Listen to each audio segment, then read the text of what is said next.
자, 이제 우리 마지막으로 다듬는 단계에 돌입했는데요. 자, 우리가 만든 이 웹사이트를 보면은 웹사이트의 크기가 커짐에 따라서 어때요? 이미지가 계속 커지고 있어요. 자, 그러면 이제 좀 우리가 원하는 결과가 아닐 수 있단 말이죠. 그래서 화면의 크기가 일정한 크기까지만 이 컨텐츠가 유동적으로 커지다가 일정한 크기가 됐을 때는 그 다음부터는 커지지 않도록 하는 테크닉에 대해서 살펴보겠습니다. 자, 요걸 하기 위해서는 뭘 쓰냐면 래퍼라는 걸 쓸 겁니다. 래퍼. 자, 래퍼라고 하는 요 id 값의 div 태그는 body 밑에 있습니다. 그리고 동시에 이 헤더나 섹션이나 푸터와 같은 중요한 컨텐츠를 랩핑하고 있어요. 감싸고 있는 것이 바로 래퍼입니다. 자, 이 래퍼가 하는 역할은 뭐냐면 이 화면의 크기가 일정한 크기를 넘어섰을 때는 더 이상 커지지 않고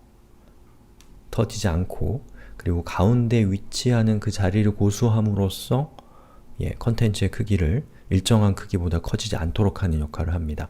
자, 오리지널 컨텐츠인데요. 여기 보시면 일정한 크기까지만 이미지들이 따라서 커지다가 어느 일정한 크기에서 더 이상 커지는 게 멈추면서 가운데 정렬하고 있는 걸 볼 수가 있습니다.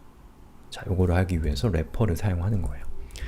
자, 그러면 우리는 어떻게 할 거냐면 제일 위로 올라가서 샵 래퍼에 대해서 보더 1픽셀 솔리드 레드라고 이렇게 한번 줘보겠습니다. 그러면 가장 바깥쪽에 빨간색으로 표시가 되고 있는데요.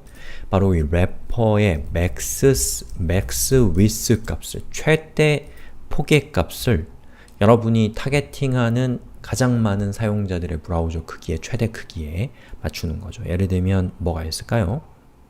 자, 우리의 템플릿은 어떻게 하고 있는지를 한번 살펴볼게요. 자, 템플릿의 래퍼를 이렇게 제가 선택해 보니까 여기 보면은 max width 값을 68 REM을 쓰고 있습니다. 68. 자, 68이라고 하는 숫자는 16 곱하기 68을 하면 나오는 숫자라고 보시면 됩니다. 자, 그래서 저는 68 REM이라고 이렇게 하겠습니다. EM과 REM의 차이는 일단 무시하셔도 됩니다.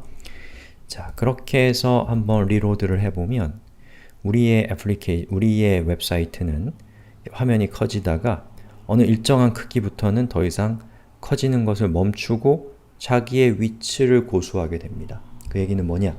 max width size, 즉 최대 폭에 도달했기 때문에 더 이상 커지지 않는다는 것이죠.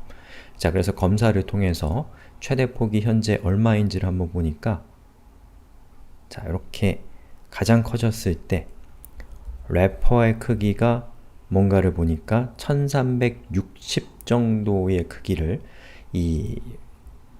자, 여기 초기화를 해볼게요. 초기화를 해야 돼요. 자, 최대 크기를 이렇게 해보니까 한 1088 정도로 적당하다고 이렇게 지정을 한 거네요. 자, 우리도 그냥 그렇게 따라서 합시다. 그런데 화면이 이렇게 커졌는데 어때요? 래퍼가 왼쪽에 정렬되어 있기 때문에 컨텐츠가 쏠려 있단 말이에요. 가운데로 정렬하는 여러 가지 방법이 있는데 그 중에서 이제 가장 쉬운 거는 마진 그리고 0에 오토를 하게 되면 좌우의 마진 값이 자동으로 지정이 되면서 이 컨텐츠가 균등한 마진 값을 좌우로 갖게 되면서 가운데 위치하는 효과를 갖게 된다는 것이죠. 그리고 여기 있는 요 컨텐트의 요 영역이 조금 더 떨어졌으면 좋겠다. 상하가. 그럼 이 마진 값에서 0 부분을 예를 들면 5REM 정도를 지정하는 거죠. 그럼 이렇게 떨어지겠죠. 그리고 이 상태에서 더 이상 보더는 필요 없으니까 보더를 지우면 이런 모습이 되면서 우리가 만들고자 하는 사이트에 아주 근사한 비슷한 모양의 웹사이트를 만들 수가 있었습니다. 여기서 이제 더 다듬는 거 이제 여러분의 몫이긴 하겠죠. 몇 가지 보니까 여기 있는 이 부분 있죠? 여기가 좀 너무 다닥다닥 붙어 있어요. 그래서 저걸 좀 떨어뜨리고 싶으면 그때 뭘 쓰면 되냐면 요거는 이제 h1이죠. line height를 1.5 rem 정도 한번 줘볼까요? 자, 요 정도고 얘를 1.9 rem 정도를 줬으면 보시는 것처럼 이만큼 떨어져서 좀 더 떨어졌죠. 요거를 그냥 2.3 rem을 주면 요 정도의 간격을 갖게 되는 것이죠. 그리고 여기 있는 요 부분도 마우스를 올려놨을 때 얘처럼 이렇게 반전이라기보다 강조되는 걸 하고 싶으면 여기 있는 링크가 호버되었을 때 라는 것을 여러분이 코딩하시면 됩니다. 자, 여기 A에서 A 밑에 호버라고 이렇게 한 다음에 그 컬러 부분을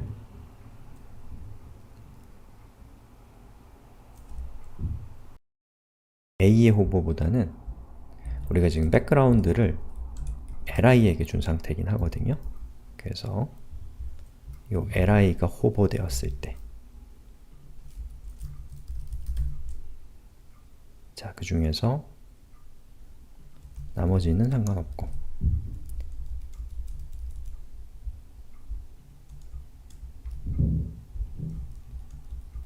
자, 여기 있는 요 값에 0.5 정도 준 거를 0.9 정도? 9는 너무 많아요. 0.8 정도로 한번 줘보죠. 자, 그렇게 되면 마우스가 호버 됐을 때 보시는 것처럼 더 진하게 표시가 되죠.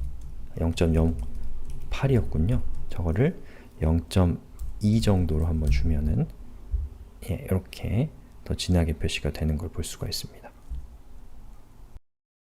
그 다음에 이제 최종적으로 뭘 해볼 거냐면 이 웹사이트를 반응형 디자인에 맞게 할 겁니다. 자, 보세요.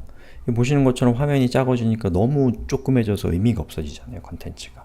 그런데 우리의 그 템플릿 같은 경우는 화면의 크기가 이 커짐에 따라서 어느 일정한 크기보다 작아지면 자, 어느 일정한 크기보다 작아졌을 때 보시는 것처럼 단이 휙 하고 사라지는 걸 볼 수가 있습니다. 자, 우리도 이렇게 해보자고요. 그럼 여러분들 적당한 사이즈를 찾으셔서 어떤 이렇게 보니까 언제 얘가 작아지는지 한번 보죠.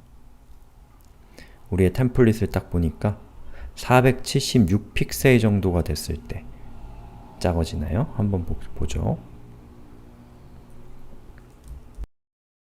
여기에 보니까 이 크기가 맥스 위스가 480 픽셀보다 작을 때 이 썸네일스가 지금 플럭스였는데 디스플레이를 블록으로 바꿔버리면 그럼 블록은 한 화면에 한 줄에 하나의 엘리먼트가 차지하는 그런 특성을 가지고 있기 때문에 이렇게 돼버린다라는 거죠. 그럼 우리도 이렇게 하면 되겠죠. 자, 여기에서